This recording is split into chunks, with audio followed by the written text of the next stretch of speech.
আপনারা এতক্ষণ যে দেখলেন যে আমরা অভিযানটা পরিচালনা করেছি, এখানে অনেকগুলো বন্যপ্রাণী আসলে উদ্ধার করা হয়েছে। তো আমরা এই বন্যপ্রাণীগুলো প্রাকৃতিক পরিবেশে যার যার হ্যাবিটেট, যে প্রাণীর হ্যাবিটেট যে স্থানে, তাদেরকে ওই উপযুক্ত পরিবেশেই ছেড়ে দেওয়া হবে। এবং আমরা আশা করি যে বন্যপ্রাণী সংরক্ষণ নিরাপত্তা আইন কেউ লঙ্ঘন করবেন না এবং এই লঙ্ঘন করার দায়ে কেউ সাজাও পাবেন না।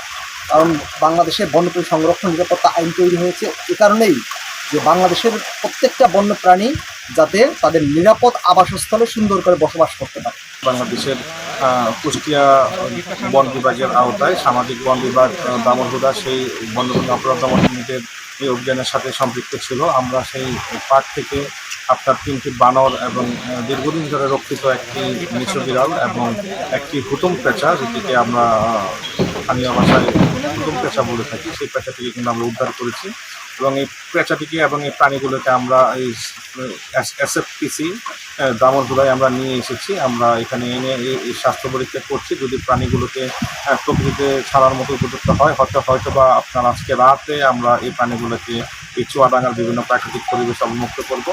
পাশাপাশি আমরা এই বাংলাদেশ বন অধিদপ্তরের পক্ষ থেকে আপনাদের মাধ্যমে আমরা দেশবাসীকে নিউজ দিচ্ছি যে আপনারা কোনো ধরনের মিনি চিড়িয়াখানায় কোনো ধরনের বন্যপ্রাণী আপনারা রাখবেন না, প্রদর্শন করবেন না।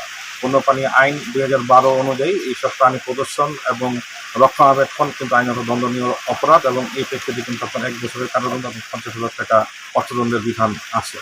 সব মশার বিরুদ্ধে সুরক্ষা দিতে এলো বসুন্ধরা এক্সট্রিম অ্যারোসল, মশার বিরুদ্ধে এক্সট্রিম সুরক্ষা। আজকে চুয়াডাঙ্গা জেলার দামোদর উপজেলার যে ইব্রাহিমপুরের মেহেরুন্নেসা পার্কে, যেখানে দীর্ঘদিন যাবৎ কিছু মানুষ পশু যেগুলা হলো আপনার বন্য পশু, সেগুলা দীর্ঘদিন তারা আটক রেখে প্রদর্শনী করে টাকা উপার্জন করতো। এই বিষয়টা নিয়ে আমাদের এলাকায় বহুবার এই বিষয়টা নিয়ে কথা উঠেছে যে বন্যপ্রাণী কেন ওইভাবে করে আটকে রাখা হয়েছে। তা যাই হোক, আলহামদুলিল্লাহ আজকে বন্যপ্রাণী অপরাধ দমন ইউনিট আজকে এখানে এসে তাদের যে অভিযানটা পরিচালনা করেছে, আমরা তাদের সাধুবাদ জানাই। সেই সাথে আমরা চাচ্ছি যে এই বন্যপ্রাণী শুধু দামোদরায় নয়, সারা বাংলাদেশে যে ছোট ছোট মিনি চিড়িয়াখানা আছে সেখান থেকে তাদেরকে মুক্ত করে আনা উচিত। এমনকি তাদের যদি তাদের সুস্বাস্থ্য আর চলাফেরার মতো অবস্থা থাকে, তাহলে আমি মনে করি সেগুলো যথাযথ স্থানে তাদের সেগুলোকে ছেড়ে দেওয়া উচিত।